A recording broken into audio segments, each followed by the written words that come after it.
Restez sur le front, merci beaucoup Laura de nous avoir rejoints, notamment à l'Est où les Russes sont à l'offensive, continuent de gagner du terrain. Et on va voir grâce à vous et grâce à vos cartes que les troupes de Moscou ont réussi même à s'emparer d'un nouveau point stratégique, un nouveau signe des difficultés de Kiev dans la région. Tout à fait Christophe, mais avant cela, un petit point sur la situation de Pokrovsk dans le Donbass, dans la zone de Pokrovsk. Vous le savez, les Russes attaquent sans relâche toute la journée et toute la nuit, selon certaines sources.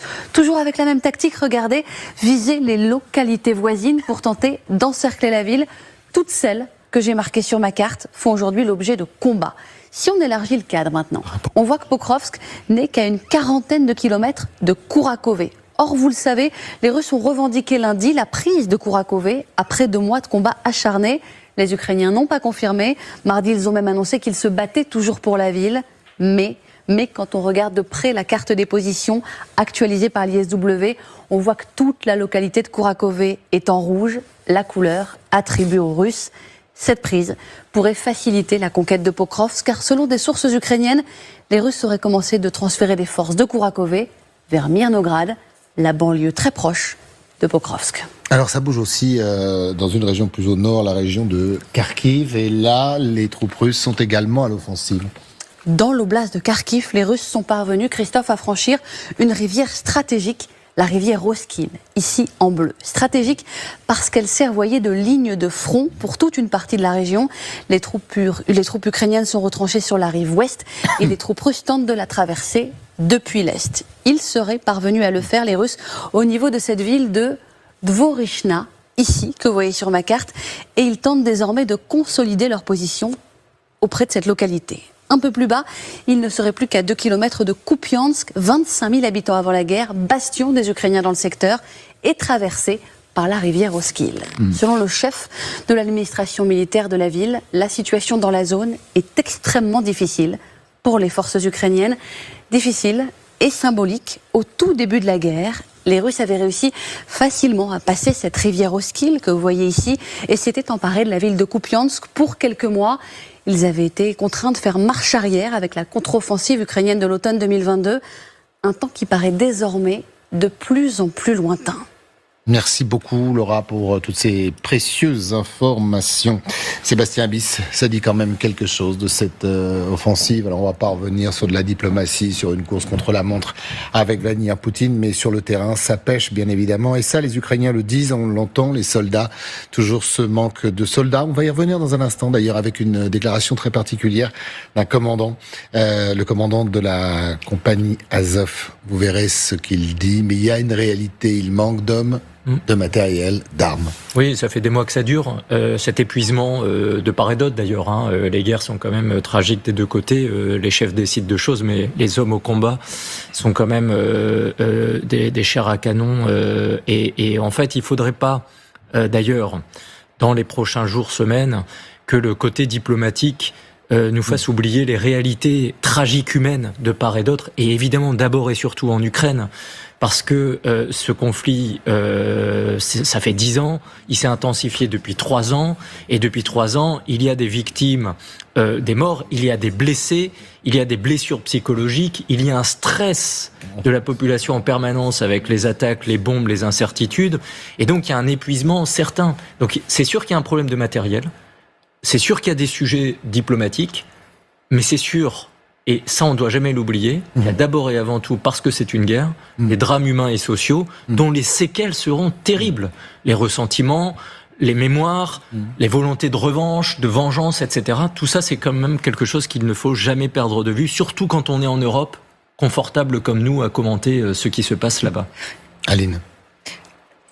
J'y étais il y a quelques jours et comme à chaque fois, il y a des souffrances, c'est pas moi qui vais dire le contraire, des souffrances incommensurables maintenant, et si c'était le contraire, je le dirais aussi, il y a de la fatigue, des douleurs, des chagrins immenses, mais personne ne dit on se rend, on arrête. Et en particulier les soldats, ils disent il manque ça. On est à certains endroits, oui, il nous faut des hommes, oui, on manque d'armes. Ça, c'est ils n'arrêtent pas de le dire, mais personne ne dit on arrête de se battre, on rend les territoires. Je pense que quand ça fait 3 ans que vous vous battez pour sauver votre pays ou défendre votre pays, vous n'êtes pas prêt de tout abandonner pour le laisser aux mains des Russes. C'est important de le souligner aussi, c'est-à-dire que c'est pas parce que il y a des chagrins et de la souffrance que ça veut dire, contrairement à ce que prétendent certains, et notamment la propagande russe, que les Ukrainiens sont aussi épuisés.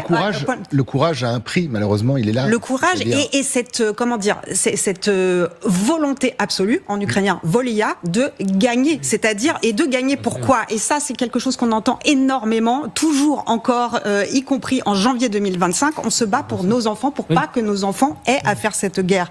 C'est aussi ça, les questions y compris sur les mobilisations, parce que ça a des répercussions. Alors, pourquoi les plus jeunes sont épargnés? Pourquoi Non, mais tout ça est lié. Ah oui. Mais vous allez voir quand même que l'engagement, qui n'est pas total en Ukraine, peut agacer, le mot est faible, un certain nombre de militaires. Mais avant, vous allez voir, et c'est pas une question d'égalité, c'est que l'avancée des troupes russes de ces dernières semaines a également un prix. Vous parliez, Sébastien, de ce prix. Vidéo qui a été retrouvée de ces soldats qui sont obligés d'aller en première ligne. Le problème, c'est que beaucoup ont été blessés, sont hors de combat, mais il faut des troupes à lancer face aux soldats ukrainiens. Alors, les commandements ont décidé que tout le monde irait à la bataille. Aidez-nous. Des hommes handicapés sont envoyés en mission. Ce problème doit être résolu. 40 personnes partiront demain. Certaines avec des bras cassés, des blessures par balle. D'autres avec des os cassés, des nerfs déchirés. Une jambe qui ne fonctionne pas. Un bras qui ne fonctionne pas du tout. Des gens qui peuvent à peine marcher. Ce bras qui ne fonctionne pas du tout. Dites-moi, comment va-t-il recharger son arme? Voilà ce document. Alors c'est très intéressant parce que les visages sont cachés. Parfois vous avez des témoignages qui nous arrivent avec des visages découverts. Alors où c'est très très courageux dans une Russie en guerre quand on voit ce que l'on risque, ou alors il peut y avoir quelques doutes. Là les visages sont cachés et nos équipes ont authentifié ces vidéos et elles viennent bien des troupes russes et du front. Oui, alors la guerre, c'est une opposition des volontés. Et la volonté ukrainienne pour maintenir son pays, sa façon de vivre, elle est indéniable, mais elle se heurte à une volonté qui est massive. C'est-à-dire que les Russes ont beaucoup plus d'hommes, mais on voit à travers ces vidéos que eux aussi commencent à souffrir du manque d'hommes, de l'usure. C'est aussi ça, la guerre, c'est l'usure des deux côtés. C'est le plus usé qui cède en premier, généralement. On a vu que les Russes avaient été obligés d'engager des Nord-Coréens sur le front jusqu'à 10 000. Et maintenant, ils envoient vraiment tous les hommes disponibles, même s'ils ont des handicaps, même s'ils ont des bras cassés, même s'ils sont pas en état d'aller combattre sur le front. Il y a une autre séquence que l'on voudrait vous diffuser, que l'on a trouvée. On va parler d'enfants soldats. Bien souvent, les enfants soldats, c'est en Afrique que l'on les trouve. Alors, on connaît l'embrigadement aujourd'hui sur fond de patriotisme, l'école, les camps de vacances. Le but, faire de ces jeunes générations des combattants de demain, défendre les pays, des enfants qui sont prêts à défendre et qui s'entraînent. Mais cette fois-ci, vous allez le voir, arme à la main. Сокол. Я. Учись, как надо убивать хохлов. Сейчас будешь следующим тренироваться, понял? Так точно. Есть, командуй. К бою. Есть, бой. Бой. Живее, живее, шевелим локтями. Мер к бою готов. Бам. Voilà, vous pouvez envoyer vos enfants en colonie de vacances en Russie. On peut aussi envoyer ses enfants dans ces camps d'entraînement. Les armes sont réelles, je vous le rappelle, la neige aussi, les uniformes pareil. Ça dit quoi de ce pays, général? On voit ça depuis 3 ans, sinon plus.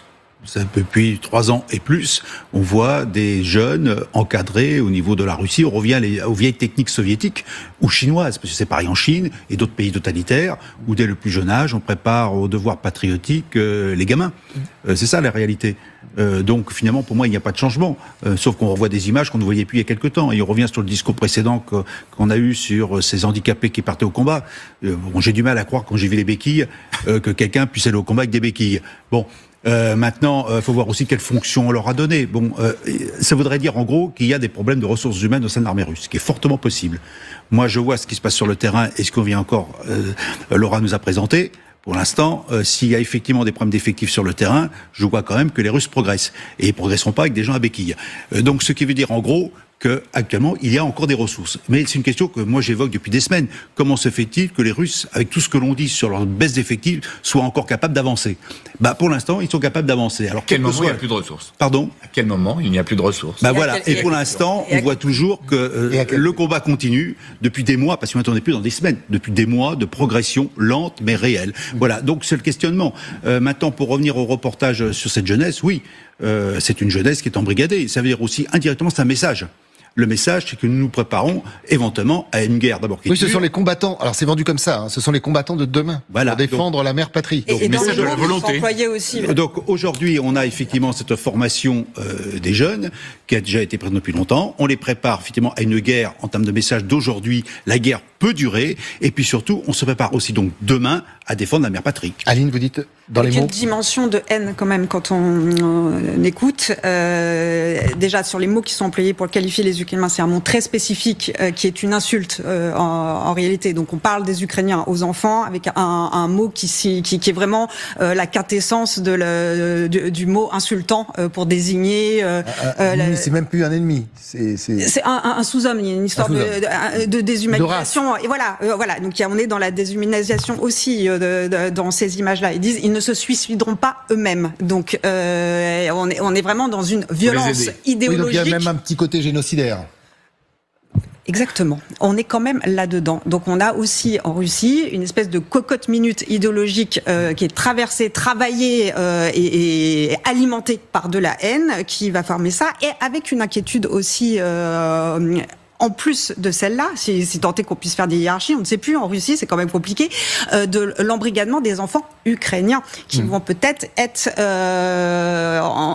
formés à aller tuer. Dans les territoires conquis ? Oui. Oui, bien. Voilà. Ça a déjà commencé, on l'a vu depuis quelques mois au niveau des écoles. Voilà, donc ça dit quelque chose quand même d'un projet qui est de l'ordre d'une violence génocidaire assez